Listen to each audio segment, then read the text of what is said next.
Hi friends, welcome to the happy homestead. Maybe I should call it the messy homestead today.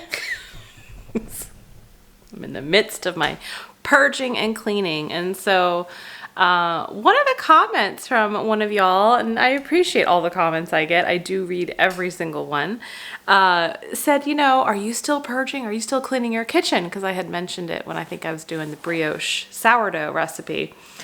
And she's like, maybe you should share that and help motivate others and kind of show what you're doing. And I thought, well, that was not my plan. But sure, I'll share some things that I'm doing today. Why not?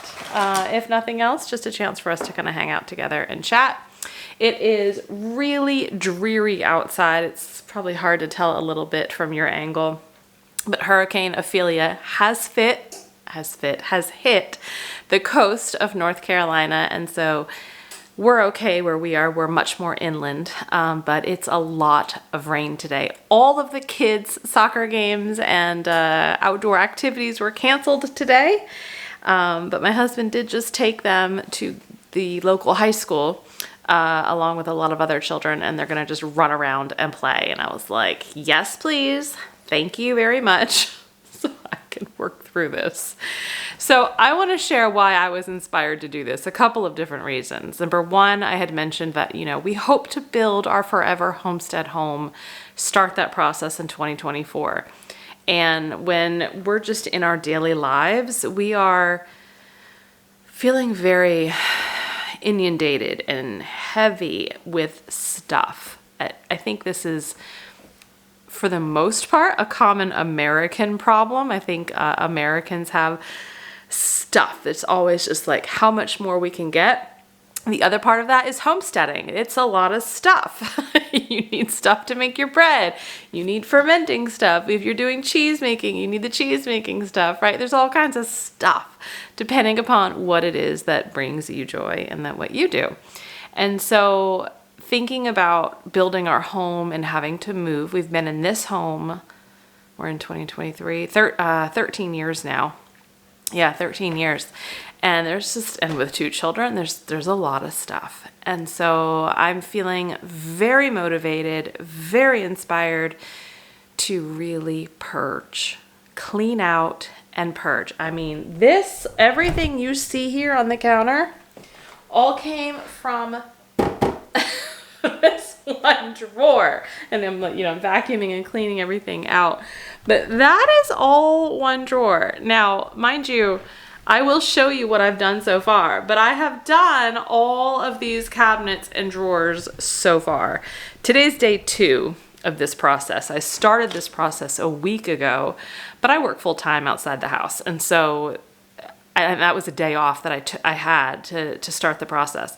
I haven't been able to get back into it until today, and today's a Saturday.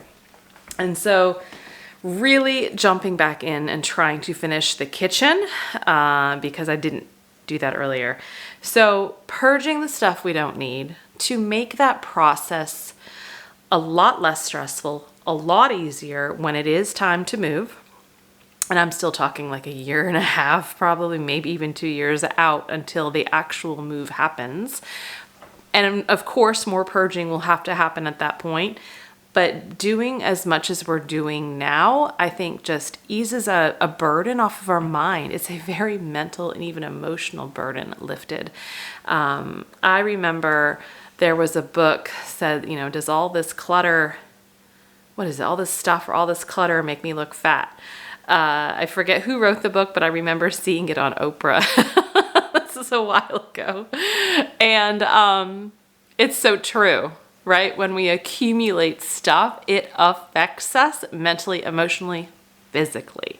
So I am on a mission to purge and to really clean out our cabinets, our drawers, our countertops. My countertops always feel so cluttery and messy. And I just haven't been able to do much about it until now. And so my goal is to really work through the entire house. I'm not even done with the kitchen yet. This is going to take me months, but my goal is to get through every inch of the house. Closets, drawers, dressers, everything. Once I finish with the kitchen, I am then going to go into our pantry. We've got like a pantry closet that goes under our stairs. And then, as you may know, if you've been following along, I turned our dining room into like an overflow pantry.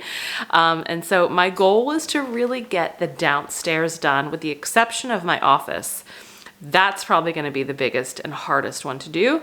But to get the entire downstairs done over the next couple of weeks, and then head on upstairs. So all I'm doing as I'm going through all of this stuff is, what do we want to keep? What do I want to donate? And what do I want to throw away? If there are things that are worth selling, then I may use like Facebook Marketplace or do something like that. I have not really done that yet for this purging instance, because I just don't want to be bothered. Nothing is of extreme value. I would much rather donate it to, we have like a rescue mission nearby, and then there are other nonprofit organizations besides Goodwill that we use regularly and donate clothes and all kinds of things to. So really it's about keep, donate, or trash, and that's kind of how I'm doing this. My coffee, my 4 shots with some water and Americano, because I'm still on Whole30. All right, so I need to get to cleaning. I need to stop talking and get to cleaning. So once I empty a drawer out, I am vacuuming it out, and then I'm wiping it out with some microfiber cloth and like a cleaning spray.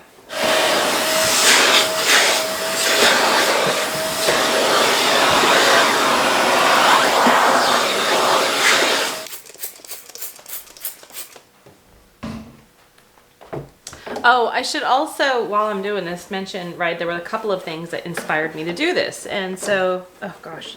So just remember, when you're cleaning, don't forget to clean the outside as well. All kinds of spills and dirt and dust, food particles. But the other thing that inspired me was I was listening to the Homemaker Chic podcast. That's one of the many podcasts I really enjoy listening to. And Shay Elliott and Angela Reed from that podcast, they're kicking this type of cleaning off as well. So they're going through their kitchens, they're going through their homes, room by room, and doing the same type of thing. And it's based off some books. I think it's called Tony Hammersley, I believe, is the author. And it's called Clean and Home. There's 2 books. The Clean is really all about just kind of cleaning your home. And then the Home book is all about organizing your home to make it work for you. So hearing that podcast a couple of weeks ago, and then really kind of thinking about wanting to make our home better, wanting to make it more hospitable to have people over, and just more efficient with our busy lives. This all kind of came together. So that's why I am inspired. So once I get the inside of the drawer done, and I mean, honestly, the drawer is still, it doesn't always look all that clean. These are 23-year-old cabinets and drawers. But I make sure that I'm doing all of the wood cabinets surrounding, and the face of the cabinet and the face of the drawers. You want to make sure you're kind of getting in all these cracks and crevices, because again, spills and little pouring misses from children, it all kind of accumulates over time.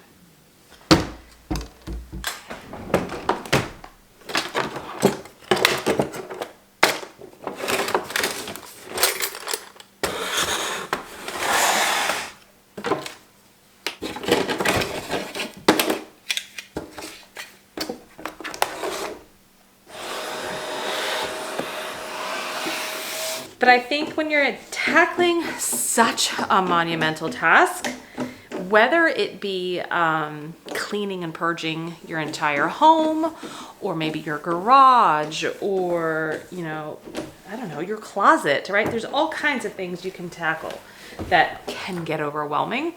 I think it is so important to really think about the bigger picture. And these are things I've been telling myself over the last week because I had to stop and pause and continue on with daily life, is that you cannot get to the point like where you're almost like you're paralyzed because you can't get everything done in one day. You know, it's almost like feeling like if I can't get this done today, why bother? That's the kind of mentality you have to try to avoid and move past and work through. And the reason I say that is because very rarely in life are you going to have the time and the ability to truly tackle something maybe as monumentous as purging and cleaning out your entire home. And so it's really important to take baby steps and to focus on small wins and small things at a time. Now, maybe you want to do something like this with your kitchen, but again, it's maybe a little debilitating because it feels overwhelming. That's where I would say start with maybe just your drawers. Start with one drawer. Start with the drawer that is maybe your junk drawer, your messiest drawer, or your messiest cabinet, and just start there first. Kind of tackle it in pieces, right? Pick it off in little bits at a time to help yourself feel that satisfaction of it getting done and seeing progress. All right, both drawers are clean. And so now, I mean, you could tell these are well-loved, well-used drawers for 23 years. But we've only been here 10, or no, 13, I should say, 13. So lots of love here. Okay, I'm immediately just gonna start kind of going through what do we not need anymore. I don't know what this is. I think it's something from Pampered Chef because it has a P and a C on it. I don't need it. Here's another one of those like scrapers. Don't need that. And then for some reason we've got all of these like disposable utensils. Surely when I kept these, I thought they would be used for something, but we don't need them. Okay, found some skewers. We're gonna keep the skewers, but I actually have a drawer that I had already done where I kind of put a lot of our grilling and barbecue stuff. So we're gonna put these over there.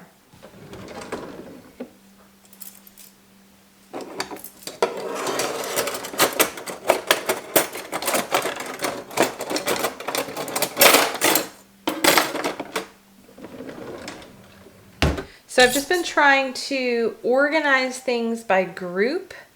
I've got a bunch of chip clips down here, and then I've got kind of like these rubber things that you can grasp to open jars.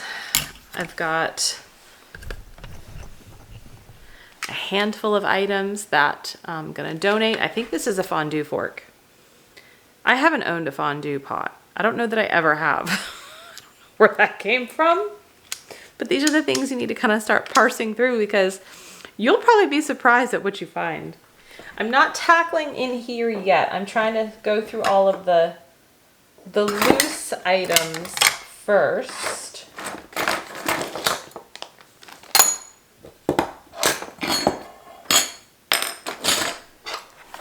Okay, I think next what I'm going to do is go through the knives because I only have this little box for knives and I don't know that I want to buy another one.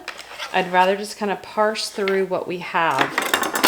We don't have like a really nice knife set, and honestly I'm okay with that.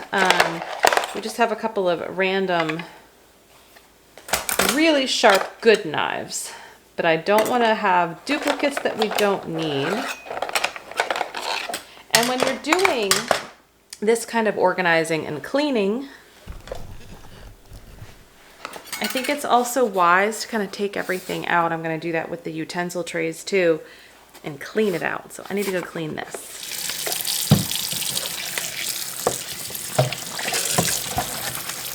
It's like the perfect day to do this. You know, it is kind of rainy and dreary. Fall is totally here because the high today right now is 62. So it's like really good fall weather. I have a pot roast in the oven, in a Dutch oven, in the oven at 325. I put it in about an hour and 45 minutes ago. So that's what we're going to have for dinner, along with some of the brioche bread that I made, because there is some of that left. And it's just going to feel good when I lay my head on that pillow tonight. It's going to feel so good to have all of this done. All right, so now that this is clean, let's figure out what knives we're keeping. Now, my husband, he goes to these hunting shows and he buys all of these knives. And so you can see we've got duplicates. We don't need two. So in that case, I usually keep the one that looks the best, right? Maybe, and I could tell it's the sharpest, and then the other one gets donated. So put that one aside. Looks like we've got maybe 3 of these that are all, well, no, one of these is not, this is a straight and not serrated edge, so we'll keep that. These 2 are both serrated.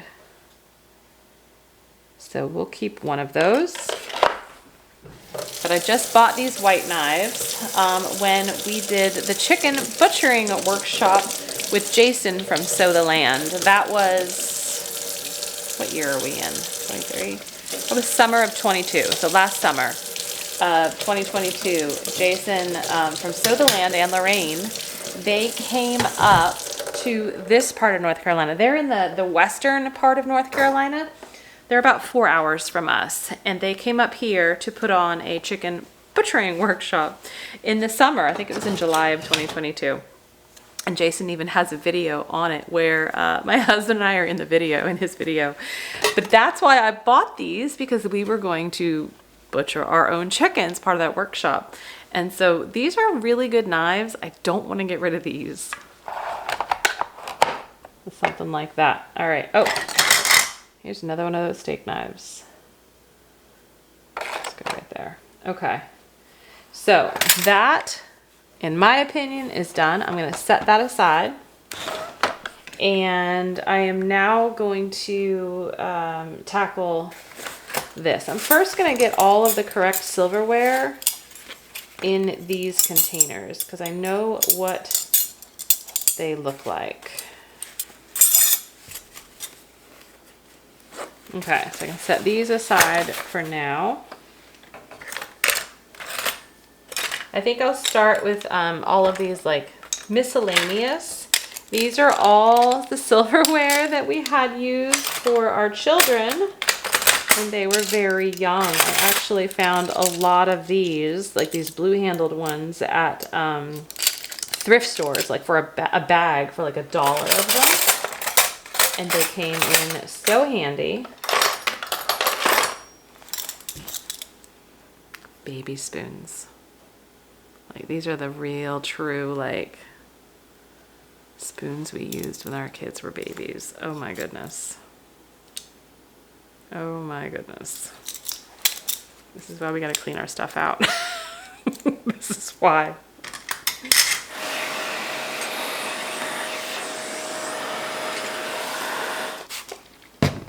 I'm using a Mrs. Meyer's kind of multi-surface cleaning spray, just because that's what I had when I had cleaned out our sink, under the sink with all of our cleaning supplies a couple of weeks ago before I kicked this project off. I mean, that's really what I had to do first, was kind of take an inventory of what cleaning supplies we had and then figure out what I needed before I could start cleaning. I also bought these really nice microfiber cloths. I'll link them below. I don't know, I've just never been really into the microfiber cloths. I don't know why.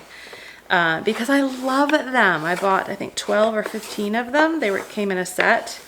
And I've been using them a lot in this whole process, and I really am glad to have had them. I think I'm actually going to transfer the items from this one to this one. They're the same thing. So that way I can then clean this one and not have to remove everything and clean that while this is empty.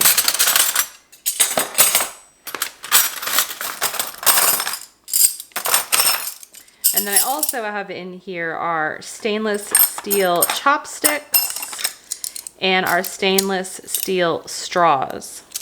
So I had converted our family to these stainless steel straws, I don't know, long time. I mean, possibly before my kids were even born. I love these things. I will link these down below too. I have the ones with the curve, and then I have just the standard straight.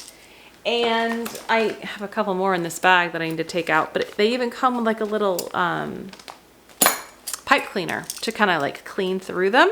Okay, because this is certainly the most used, I put it here in this first drawer. And switch it up. Come on this side this time. Now we can focus on cleaning this. You know, there's never just enough time in the day, right? It's already 2 o'clock. Hoping to get the kitchen done today. I'm hoping. One of the shows that I used to watch when I was younger was called Out of This World.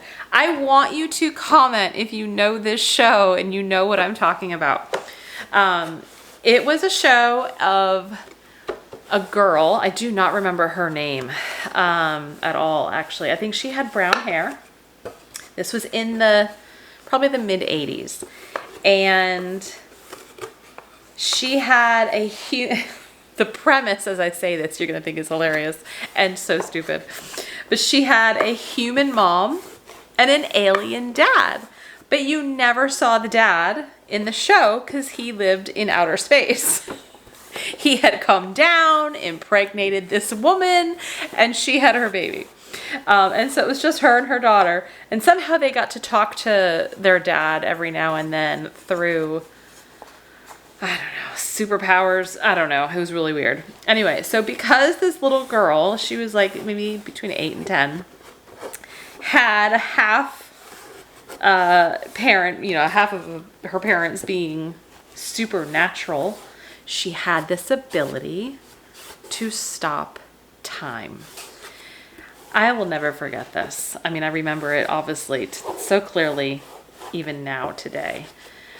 But all she had to do, and time and everybody around her stopped. And then when she was ready for time to begin back up, and then everything started again, just as it was before. Oh my gosh. I really hope some of y'all remember this. Well, the show was really not that great.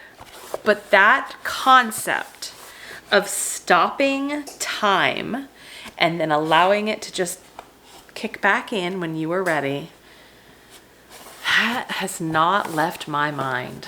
So when I was little, every now and then, I'd walk around the house clapping my hands twice just to see if it would work. Can I stop time?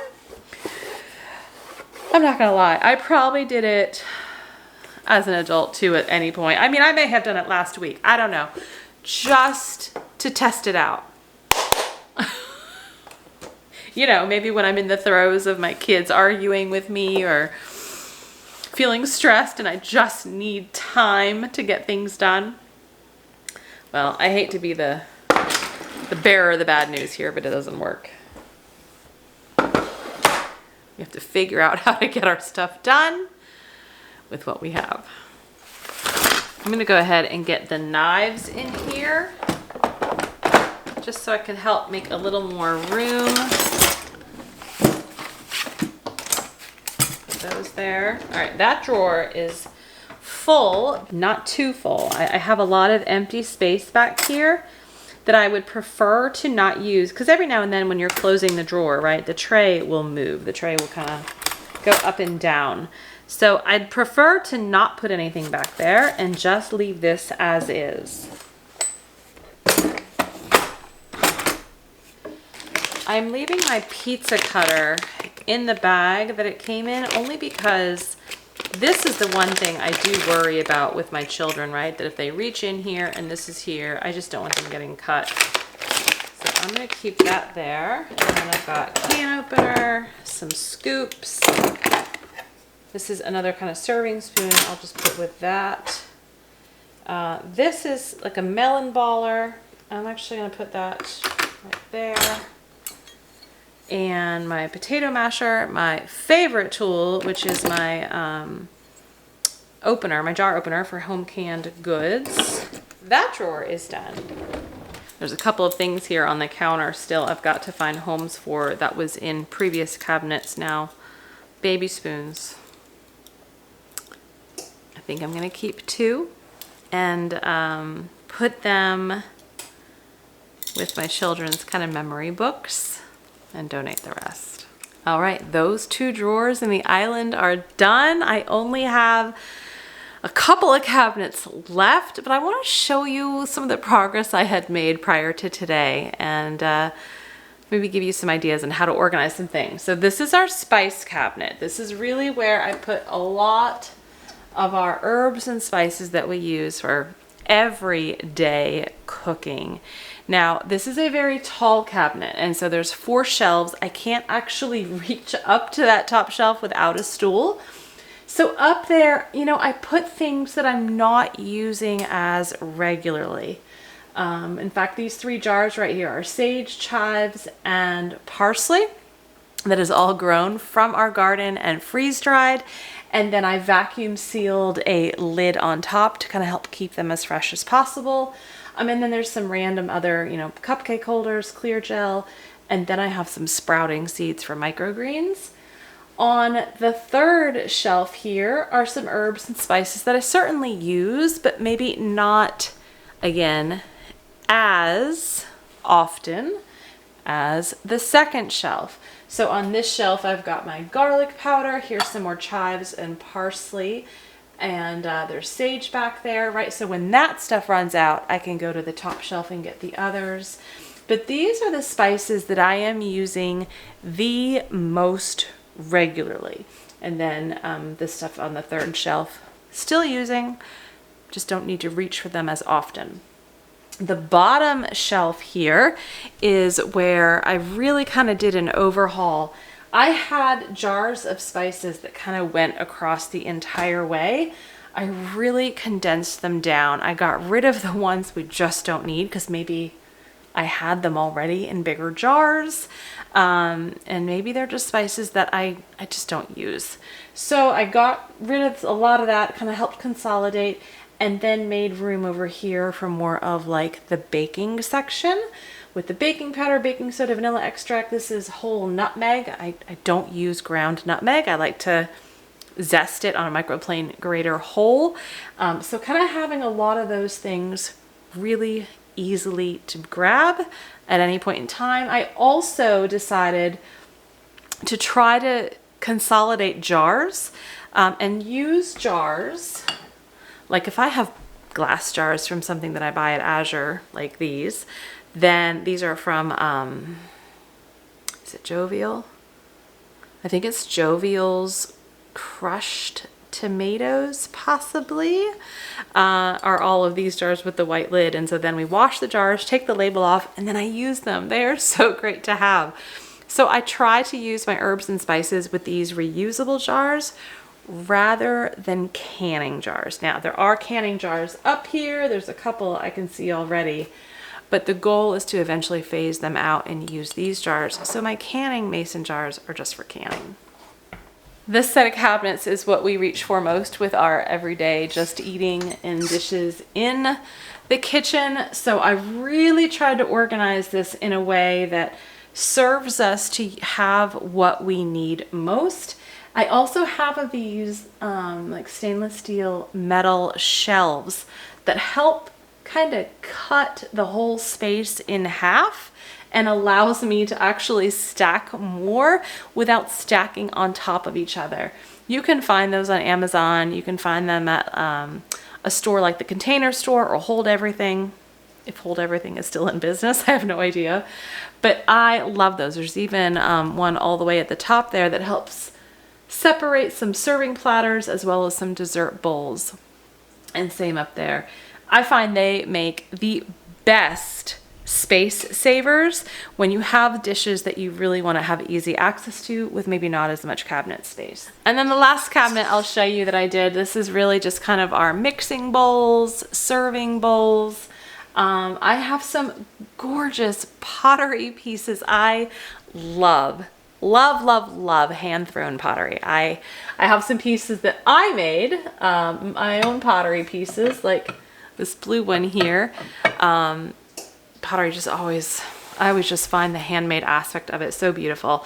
And so I never get to use them as often, right? Because I didn't have a place to really store them that I could get to them easily.